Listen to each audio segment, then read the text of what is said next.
दापोली तालुक्यातील आडेगावी दर्यासागर तरुण पाटील मंडळींनी शिमगोत्सवात प्रतिवर्षाप्रमाणे आपली कोळी नाचाची पारंपरिक संस्कृती जपली आहे। पारंपरिक कोळ्यांचा नाच करून या मंडळाने शिमगोत्सवाची शोभा वाढवली। हा नाच पाहण्यासाठी लोकांनी गर्दी केली होती।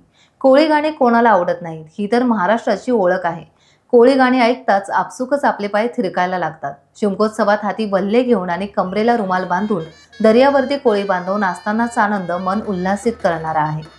आमचे प्रतिनिधी शशिकांत राऊत यांनी त्यांची भेट घेतली आहे, पाहूयात। दर्यासागर तरुण पाटील मंडळ आडे मंडळाच्या वतीने प्रतिवर्षाप्रमाणे येणारे फाल्गुन म्हणजे फाल्गुन पंचमीला आपला शिमगोत्सव साजरा केला जातो महाराष्ट्रात। पण प्रामुख्याने हा सण कोळी लोकांचा महत्त्वाचा असतो, त्यामुळे 3 दिवस या सणाला उत्तम प्रकारे महत्त्व दिला जातो आणि हा गुण्या गोविंदाने कोळी समाजाचा हा सण साजरा केला जातो। प्रत्येक वर्ष हा कोळ्याचा नाच आम्ही हा सणानिमित्त काढतो का हा आमचा कोळ्याचा नाच एक समाजाचं प्रतीक म्हणून आम्ही हा समाजाचा नाच काढत असतो आणि याची परंपरा कायम अशीच राहावी अशी आमची सर्वांची इच्छा। सर्वजण आम्ही एकत्र येऊन हा सण साजरा करतो, एवढंच या ठिकाणी सांगतो आणि इथेच थांबतो।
आम्ही मर्द गाडी महाराष्ट्राचे हो लढावया शूर पाण्याचे आम्ही मर्द गाडी महाराष्ट्राचे हो लढावया शूर पाण्याचे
टाइम्स डिजिटलला लाईक करा, सबस्क्राईब करा, शेअर करा आणि बेल आयकॉन दाबायला विसरू नका. पाहत रहा टाइम्स डिजिटल.